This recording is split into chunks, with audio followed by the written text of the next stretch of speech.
ನಮಸ್ತೆ. ನನ್ನ ಹೆಸರು ಕಿಶನ್ HR ಅಂತ. ಬ್ಯಾಂಗ್ಳೂರ್ RO ಮೀಡಿಯಾ ಅಸಿಸ್ಟೆಂಟ್ ಮಾತಾಡ್ತಾ ಇರೋದು. ಫಾಸ್ಟ್ಯಾಗ್ ಆನ್ಯುವಲ್ ಪಾಸ್ ಬಗ್ಗೆ ಬೇಸಿಕ್ ಇನ್ಫಾರ್ಮೇಷನ್, ಅಂದ್ರೆ ಆಕ್ಚುಯಲ್ ಬೇಸಿಕ್ ಇನ್ಫಾರ್ಮೇಷನ್ ಬೇಕು ಅಂತ ಕೇಳಿದ್ರು. ಅದ್ರ ಬಗ್ಗೆ ಮಾತಾಡೋದಾದ್ರೆ, ಇದು ಜಾರಿಯಾಗಿದ್ದು August 15th, ಅಂದ್ರೆ ಇಂಡಿಪೆಂಡೆನ್ಸ್ ಡೇ ಇಂದ ಜಾರಿ ಆಯಿತು 2025.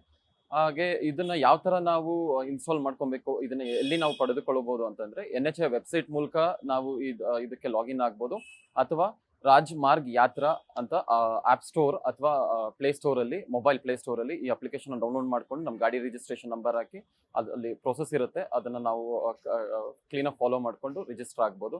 ಇದುವರೆಗೂ through out India 4.35 lac register ಆಗಿದೆ ವೆಹಿಕಲ್ಸ್. ಒಳ್ಳೆ ರೆಸ್ಪಾನ್ಸ್ ಬರ್ತಾ ಇದೆ through out India and Karnataka also.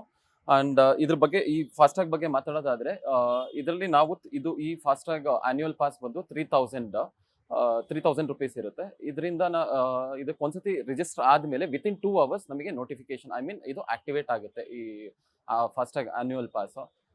ಇದರಿಂದ ಏನು ಉಪಯೋಗ ಅಂದ್ರೆ, ಇದು 1 ವರ್ಷದ ತನಕ ವ್ಯಾಲಿಡಿಟಿ ಇರುತ್ತೆ ಈ ಆನ್ಯುವಲ್ ಪಾಸ್ಗೆ, ಅಥವಾ 200 ಟ್ರಿಪ್ಸ್ ಈ ಆನ್ಯುವಲ್ ಪಾಸ್ದು ವ್ಯಾಲಿಡಿಟಿ ಇರೋದು.